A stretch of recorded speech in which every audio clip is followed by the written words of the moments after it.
अमीर सहेली का बड़ा घर। क्या हुआ माँ, बहुत परेशान लग रही हो? बेटी, आज हमारे घर में अन्न का एक दाना भी नहीं बचा।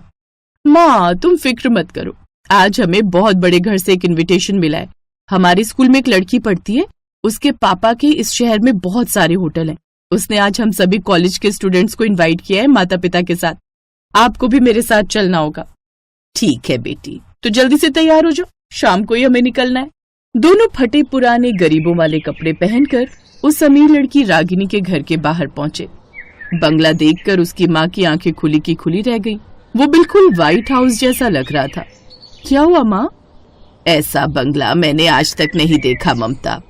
खैर, जैसे दोनों माँ बेटी उस बंगले के अंदर गए तो देखा चारों तरफ एक से एक अमीर इंसान था।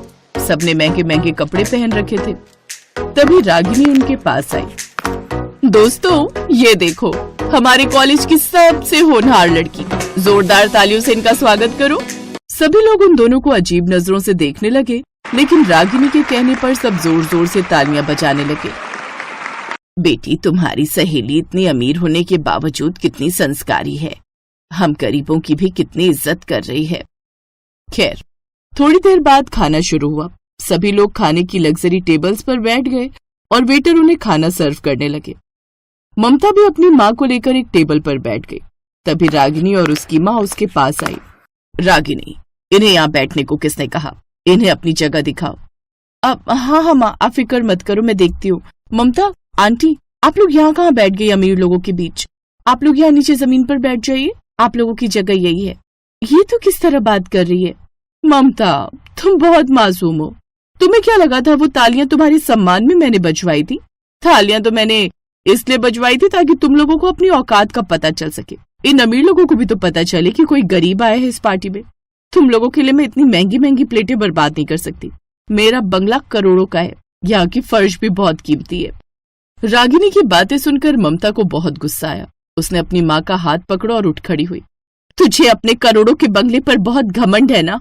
मैं इन सब के सामने तुझसे वादा करती हूँ कि ये बंगला एक दिन मैं खरीद लूंगी। दोस्तों, मम्मी डैडी देख रहे हो ये भिखारन क्या कह रही है? कपड़े खरीदने की औकात नहीं है और बोलती है ये बंगला खरीदेगी। चलो माँ, बहुत हो गई बेइज्जती। ममता अपनी माँ को लेकर घर वापस आ गई। बेटी, बाकी सब तो ठीक था, लेकिन तुझे इतनी बड़ी बात इतने सारे लोगों के सामने नहीं कहनी थी। हम तो साल का 50,000 भी नहीं कमा पाते। मैंने जोश जोश में आकर कह दिया था, लेकिन फिर भी मैं आपसे वादा करती हूँ कि उसका वो बंगला तो मैं खरीद कर ही रहूंगी। अगले दिन ही ममता अपनी सारी डिग्री लेकर किसी कंपनी में इंटरव्यू देने चली गई।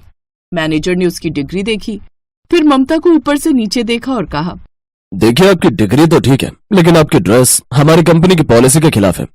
इंसान के कपड़े देखकर उसकी मानसिकता का भी पता लगता है। गरीबी मानसिकता हमारी कंपनी के लिए खतरनाक है। लेकिन ममता ने फिर भी हार नहीं मानी। वो लगातार कई दिनों तक अलग अलग कंपनियों में इंटरव्यू देती रही, लेकिन उसे कहीं पर भी नौकरी नहीं मिली। जब काफी दिनों तक उसे कोई काम नहीं मिला तो वो अचानक किसी रेस्टोरेंट में पहुंच गई। उसका मालिक बहुत बुजुर्ग था। बेटी, मेरे यहाँ सारा स्टाफ फुल है, मैं तुम्हें बर्तन धोने का काम दे सकता हूँ। ठीक है बाबा, मैं ये काम करने को भी तैयार हूँ। तो अब ममता उस होटल में बर्तन धोने का काम करने लगी। फिर एक रोज उसके मालिक ने कहा, बेटी, आज हमारे सारे हलवाई गांव गए हुए हैं, क्या तुम्हें खाना बनाना आता है? हाँ बाबा, मैं बहुत अच्छा खाना बना लेती हूँ, आपने कभी मुझे मौका ही नहीं दिया। देखो, मेरा भरोसा मत तोड़ना, क्योंकि आज हमारे होटल में इस शहर के बहुत बड़े आदमी आने वाले हैं। इस शहर में उनके सैकड़ों होटल हैं। खैर, ममता खुशी खुशी खाना बनाने लगी। थोड़ी देर में उनके होटल में उसकी सहेली रागिनी अपने माँ बाप के साथ आई। इसका मतलब बाबा रागिनी के पापा की बात कर रहे थे। रागिनी अपने माँ बाप के साथ एक टेबल पर बैठ गई, लेकिन उसने ममता को बर्तन धोते हुए और खाना बनाते हुए देख लिया था। थोड़ी देर बाद ममता उन सबको खाना सर्व करने लगी। तू तो मेरा बंगला खरीदने वाली थी ना, और यहाँ पर बर्तन धो रही है, खाना बना रही है और हमारे लिए खाना सर्व कर रही है। बेटी, इन गरीबों के मुंह नहीं लगते, चुपचाप खाना खाओ। बेचारी ममता उस वक्त कुछ नहीं बोल पाई। अब वो दिन रात मेहनत करती जा रही थी। अब वो उस होटल में खाना भी बनाती थी, बर्तन भी धोती थी, इसलिए वो अच्छा खासा कमाने भी लगी थी। फिर फिर एक रात उसकी माँ ने कहा, बेटी अब हमें खाने पीने की कोई समस्या नहीं है, लेकिन तूने जो इतनी बड़ी बात बोली थी ना कि उसका बंगला खरीद लेगी, ये तो कहीं से भी संभव नहीं लगता। लोग तुझे हारा हुआ ही समझेंगे। माँ, न वो बंगला कहीं भागा जा रहा है और ना ही मैं। मुझे ऊपर वाले पर पूरा भरोसा है, एक ना एक दिन वो बंगला मैं खरीद कर रहूंगी। तो ऐसे ही दिन बीत रहे थे। फिर एक रोज ममता के होटल में एक बहुत बड़े मंत्री जी आए।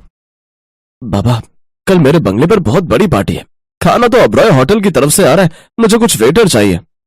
ममता बेटी, आज शाम को तुझे मंत्री जी के यहाँ जाना है। पूरे वेटर स्टाफ को लेती जाना, बहुत अच्छा पैसा मिलेगा। ठीक है बाबा, मंत्री जी आप फिक्र मत कीजिए, आपको शिकायत का कोई मौका नहीं मिलेगा। खैर, मंत्री जी वहां से चले गए। रात में ममता अपने सभी वेटर्स को लेकर मंत्री जी की पार्टी में पहुंची। वहां पर रागिनी के पापा के होटल का खाना लगा हुआ था। रागिनी की फैमिली भी वहीं मौजूद थी।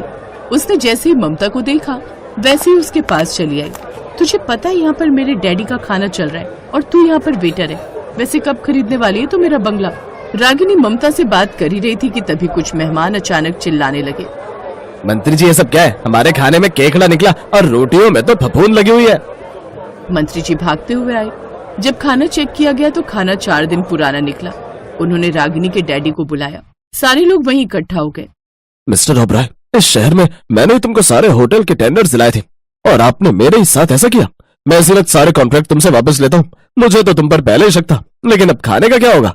मंत्री जी फिक्र मत कीजिए, मैं बस 1 घंटे के अंदर सब लोगों के लिए ताजा खाना बना दूंगी। ममता ने 1 घंटे के अंदर अपने साथियों के साथ मिलकर खाना बना दिया। सभी मेहमान उंगलियां चाटते रह गए। मंत्री जी, आपको ऐसे लोगों को मौका देना चाहिए। इस लड़की के हाथ में तो ओबरॉय साहब के खाने से 10 गुना बेहतर स्वाद है। ममता बेटी, आज से इस शहर के होटल के सारे टेंडर मैं तुम्हें देता हूँ। मैं 10 करोड़ इन्वेस्ट भी करूंगा। तो इस तरह ममता कुछ ही महीनों में करोड़पति बन गई। उधर रागिनी का परिवार सड़क पर आ गया। उसके बंगले की बोली लगी और सबसे बड़ी बोली ममता ने लगाई। रागिनी ने खुद अपने हाथों से ममता को चाबी दी। मैंने कहा था ना रागिनी कि मैं ये बंगला तुझसे खरीद कर ही रहूंगी। आज के बाद किसी को भी छोटा समझने की कोशिश मत करना। और वैसे अंकल, मुझे छोटे लोगों से बात नहीं करनी चाहिए ना, इसलिए मैं अब आपकी बेटी से कभी बात नहीं करूंगी। चलती हूँ, गुड बाय। उस दिन के बाद ममता अपनी माँ के साथ उसी करोड़ों के बंगले में खुशी खुशी रहने लगी।